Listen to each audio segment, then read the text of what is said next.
Tristan, just the two of us today, but to make up for that, we're joined by two esteemed guests to make up for Ian's absence.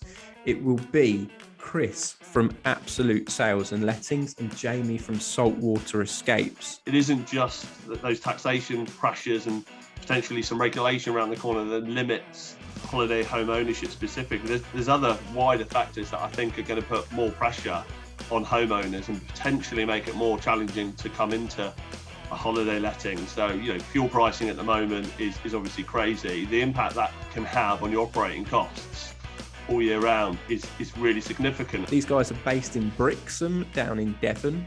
They run an established sales and lettings business as an estate agency and also a specialist holiday lettings business. And we've spoken about it on previous podcasts. Neither of us know anything about holiday lets, but it's a big topic of conversation. So what are you looking forward to finding out? It's certainly going to be a big eye-opener for me. Not really knowing much about holiday lets that you said, but for me, I think following on from the DPS podcast that we have a lot of people selling up to move to the coast, interested to see the trends they're seeing, whether the market's booming, just like we're seeing in rentals locally, and just seeing how it works really, and getting a better understanding from my side and those landlords listening that's maybe thinking about doing a holiday let or haven't because they don't know what they're doing. These guys are in agency, so I'm gonna get quite granular with them on facts and figures and how the entire process works, because I'm a landlord, I own property locally, but I've always looked at holiday lets as far as, well, how do I do it from 3 or 4 hours away? How do I know what I'm picking? How do I know how it's going to return, and how on earth do I manage the thing? I mean, I'm quite experienced at renting a holiday cottage. As a family with a dog, we like to go every year to Devon and Cornwall. So I'm looking forward to seeing things from when the shoe's on the other foot, actually. So without further ado, let's get Chris and Jamie on the podcast. Let's do it. So Chris, Jamie, thanks so much for joining us on this week's podcast. We've been crying out for a holiday lettings and a coastal estate agent for weeks and weeks now, and you guys have answered the call. So we're really, really pleased that you could join us, and I'm sure the audience are too, because we've had questions coming in from some of our landlords. First and traditional question, guys, what got you into property? Personally, I've always had an interest in it. And I'd gone down a different sales path originally after I left school and college, and enjoyed sales, wasn't enjoying, what I was selling, and decided to try my hand at estate agency. And here we are 16, 17 years later. So, it's still, property still excites me, whether it's, buying, selling, renting, holiday letting. So that's what got me into property. Jay? Yeah, so I moved away from Brixham about 15 years ago, started working around London and wanted to find somewhere back at home really that I could bring my family back to. So saw the boom really in Brixham.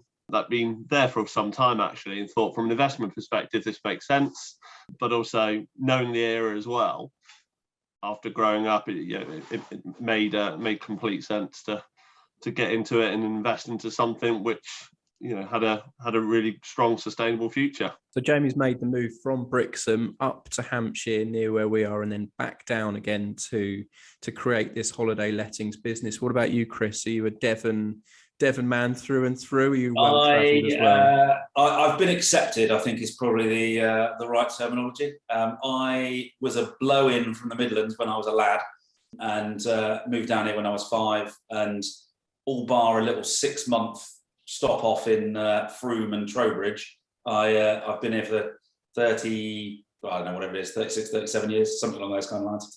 I think it's long enough to be called a local, is it? Yeah, long enough. Is there an amount of time it takes to be a local in Devon and Cornwall? Sometimes you might never be local. and I'm certainly here in Brixham, the true locals will say you've got to have 3 generations in the graveyard. So some will not consider me to be a local at all. But yeah, generally speaking, when you've been here long enough, you're okay.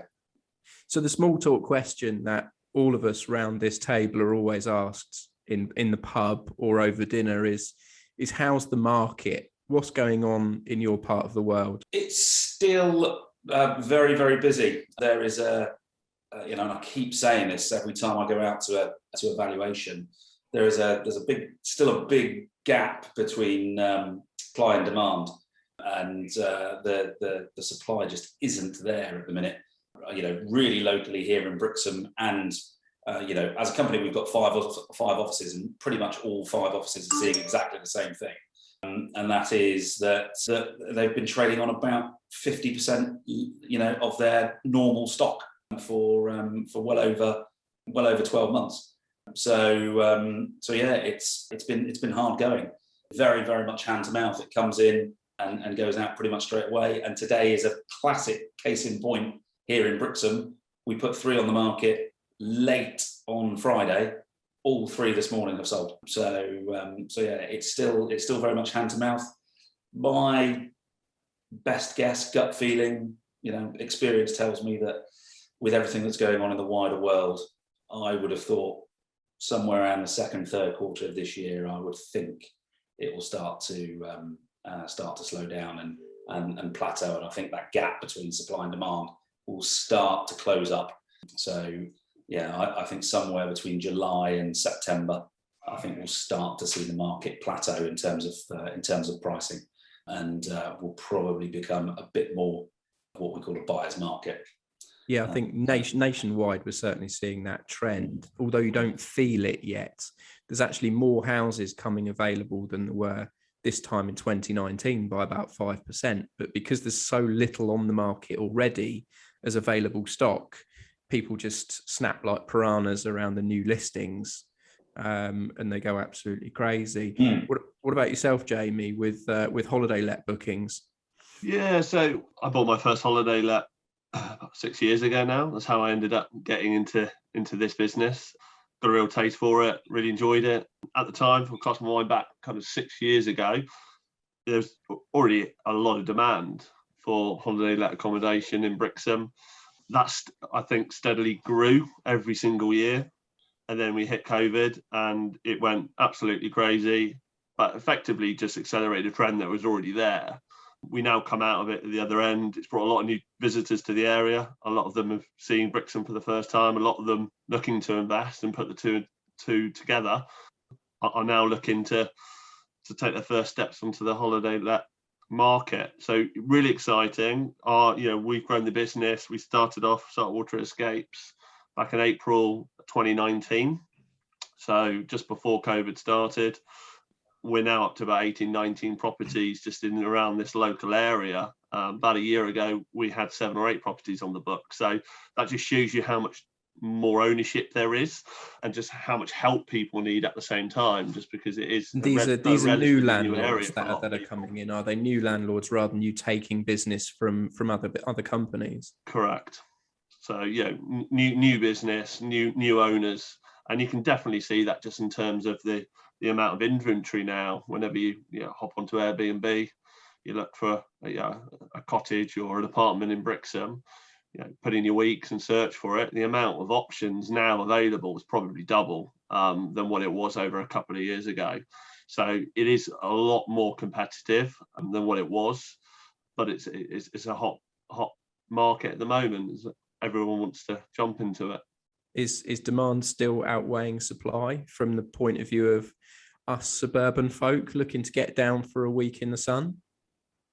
So at the moment, I'd say yes, things have started to slow a little bit since the start of the year. If I cast my mind back to a year ago, it was a pretty challenging period then because most holiday homes were kind of locked up really as a result of local lockdown restrictions and things like that. It has been a little bit slow so far this year, and that's driven fuel pricing. It's a really big factor at the moment. It's just costing more people to come down for the weekend versus beforehand.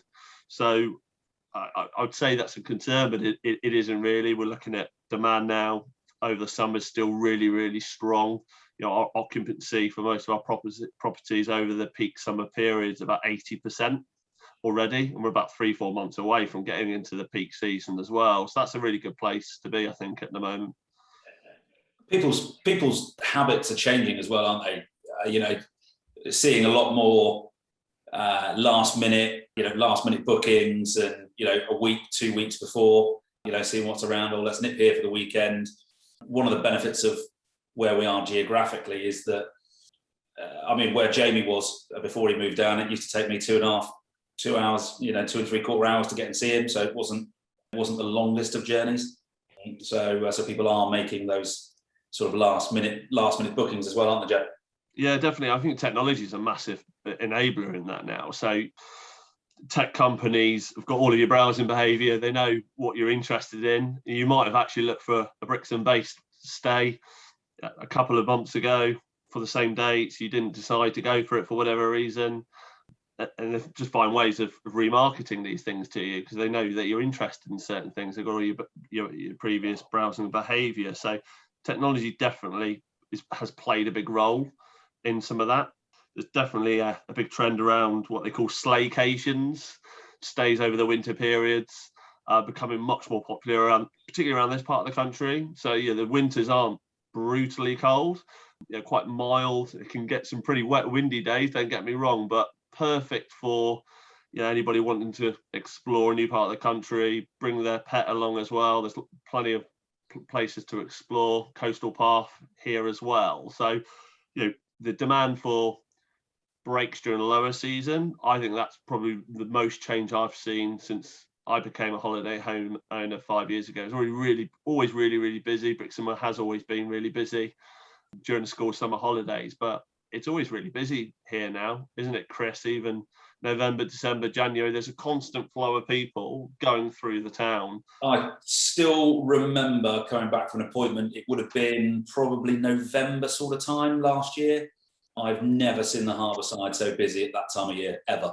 So, yeah, as Jay says, there are far more people coming down into the town, in the off-season, low season, whatever you want to call it. Yeah. Possibly a reflection in so many people getting pets during lockdown. Yeah, I've got a dog. I've had a dog for 6 or 7 years now, and as soon as we got the dog, we suddenly started taking holidays in Devon and Cornwall because we could drive down, dog in the back, stop once, and then especially out of season, as you say, we felt much more welcome out of season because all the beaches are open to you. It's not so crowded.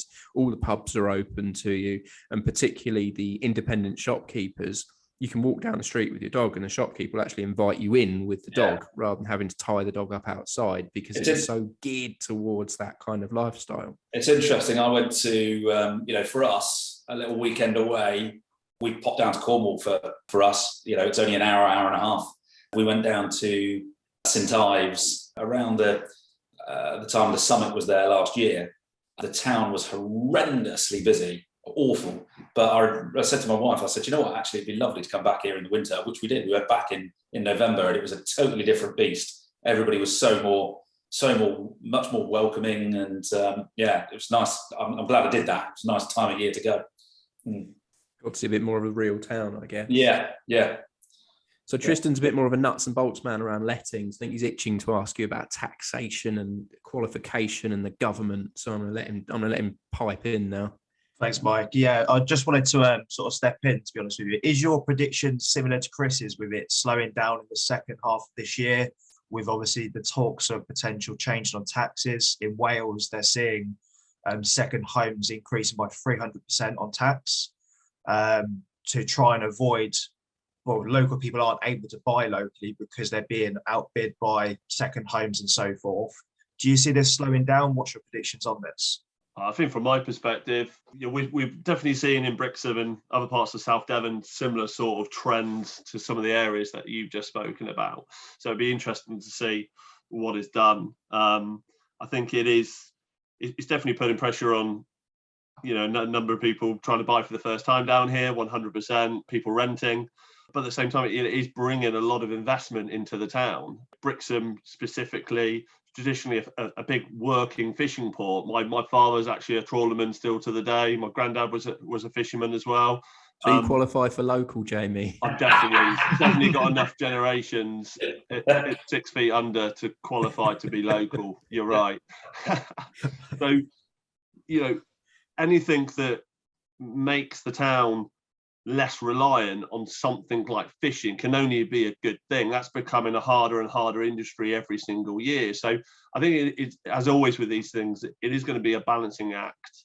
Definitely. I think it isn't just those taxation pressures and potentially some regulation around the corner that limits holiday home ownership specifically. There's other wider factors that I think are going to put more pressure on homeowners and potentially make it more challenging to come into a holiday letting. So, fuel pricing at the moment is obviously crazy. The impact that can have on your operating costs all year round is really significant. And your bottom line, people when they come on holiday don't really think about having to switch off the radiators.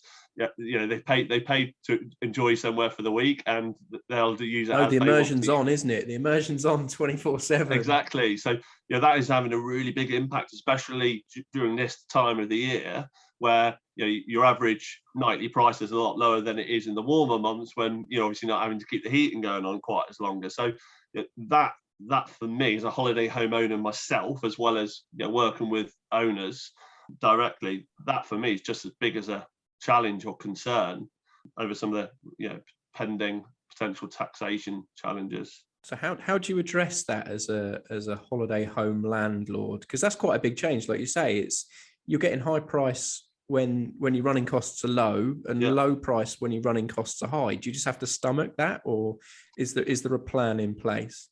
I think everyone's really forcing to think about different solutions now. A lot of more homeowners are investing into hive and nest type of technologies now, so they can switch off heating when during periods of an occupancy, which is a really smart move. That would have been really hard to do like 5-10 years ago. If you knew somebody was be a week between stays and you lived 160, 200 miles away, and you didn't have anybody to pop in to turn off the heating and double check the guests that let it on, then this sort of stuff makes it a lot easier to tackle issues like that. So that's one thing people are doing. Others are obviously looking to reflect that in the nightly rate that they're looking to charge guests as well.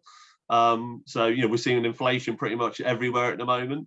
Supermarkets, travel, then you will see it 100% come through within the kind of the holiday let sector and self-catering apartments and things like that as well. So that's another coping mechanic. And others are actually being even more proactive and actually looking to invest into improving just the all-round efficiency of their homes, looking for greener solutions, looking for things like air source heat pumps, investing into windows. There's a lot of very old buildings and cottages in Brixham, hundreds and hundreds of years old. They don't stand up particularly well to rising energy bills. So stuff like that can make a huge difference. From a compliance point of view, obviously with a typical AST contract, a landlord's obliged to have lots of compliance in there, like your EICR, your gas safeties and so forth. How is it on holiday lets? Is it the same? Is it slightly different? Yeah, there's some similarities, definitely, around EICR, the gas safety checks. All homes have to have a fire and safety assessment, ultimately, that get completed by an agency, or can get completed by the individual as well, to make sure it's fit for purpose and all the right relevant safety checks have been completed. That's a really big one equally at the same time. Perfect. Chris, what are you recommending that these types of investors actually buy? What's the hot property that people should be aiming for now? Well, in an ideal world, if you're coming down here to buy a holiday let and you're looking to buy in Brixham, we talk about the perfect mix, and the perfect mix is three things. In Brixham, if it's got parking, outside space, and view, then you're absolutely winning. Most have 2 out of 3, but getting 3 out of 3 does come at a cost. And it's usually the parking that will drive prices up, because it's so sought after here in Brixham, particularly in what we call the Harbour Bowl. Everyone wants a nice intimate view of Brixham Harbour and the Golden Hind. And there was a space in one of the streets at the back of the building here that sold for about 80 grand. It sold to somebody on that street that actually was an owner occupier. So for them, it was going to benefit them 7 days a week. Yeah. So they paid more for it. Parking will make a huge difference. But if you can get 2 of those 3, then and if you can get all 3, then you're doing very, very well. And the holiday cottages around the harbour, the old fishermen's cottages, in terms of a let, do a bomb, because people can drive down, leave the car.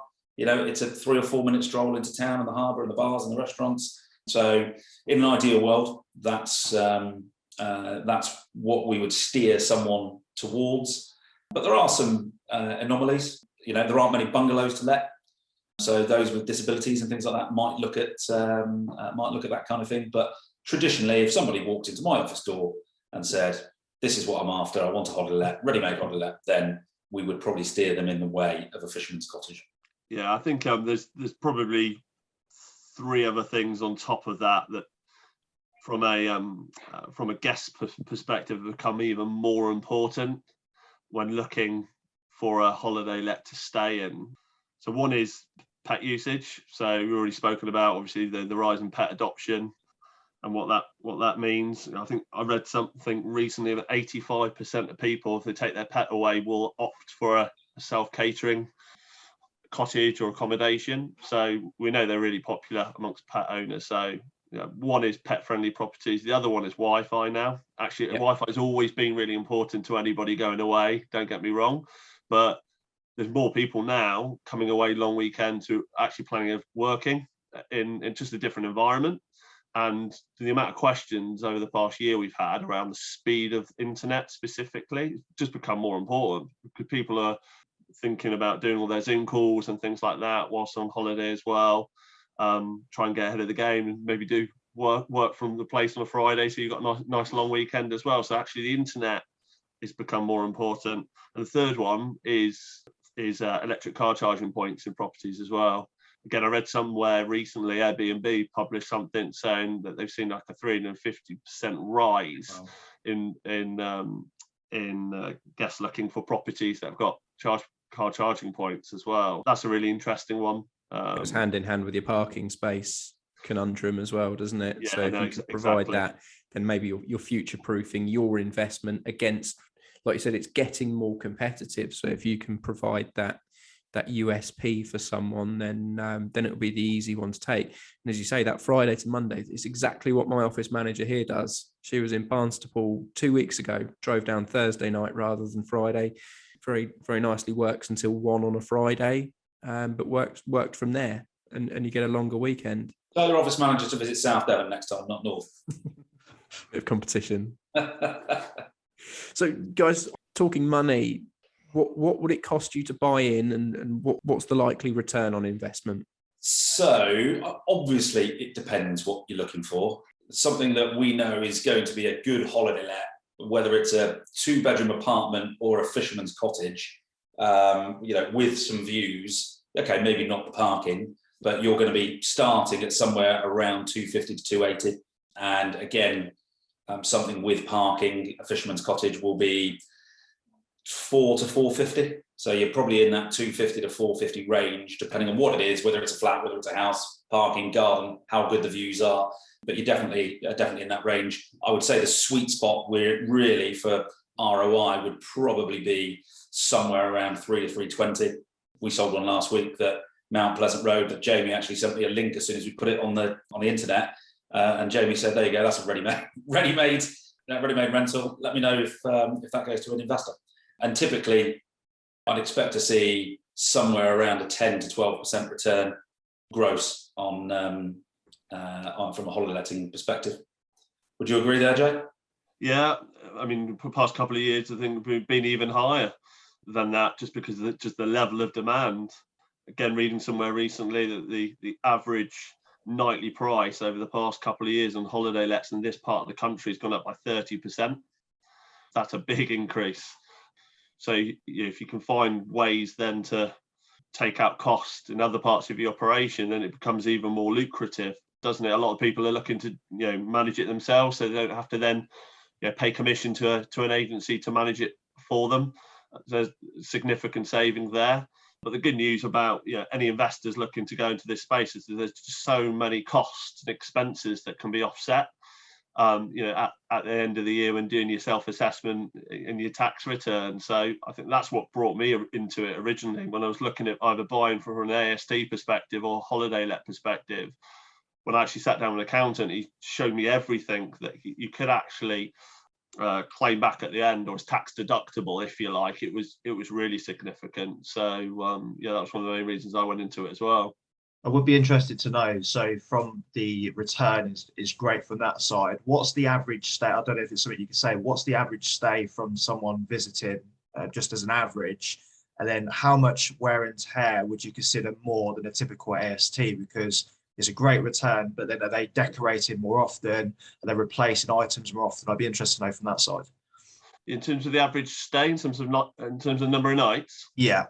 Yeah. So this time of the year, most demand is for 3 nights or more during the lower season, and then 1 week stays ultimately as you get into the busier months. So for all of our owners, we operate a 7-night minimum stay from the end of May, and that runs right through pretty much until the end of October. So you've got quite a significant period of the year there where you've effectively got 4 different sets of guests going through a place in a month. But that wear and tear is a little bit higher during the lower seasons, because you're getting twice as many people going through it potentially in a week if you accept 3-night stays. Yeah. What about occupancy throughout the year? Do you target a certain percentage for your owners? Yeah, so absolutely. So owners now, because it's just costing a lot more now to invest into good holiday lets at the start, they are all over the finances, unsurprisingly, because if it's going to cost them a little bit more money up front to get what they want, then they have to absolutely have the confidence that it's going to return. So when we do all of our appraisals for all of our owners, we kind of split out different rates according to the different seasons, and then tell them what we think their occupancy is going to look like over the course of the year. I think a good holiday let tick some of the boxes that Chris spoke about earlier in terms of parking, views. You are probably looking at a minimum of 38 weeks in a year, and it could be more than that, just based on how good the property is and how it's priced as well. Obviously, you can have a massive impact. You can get the occupancy up by knocking the price down, but then you potentially are going to get your wear and tear up at the same time. So it's a bit of a balancing act. About 38 weeks in a year occupancy on average. My last technical question for you: what does it cost someone like me who lives 3 hours away to have my property managed?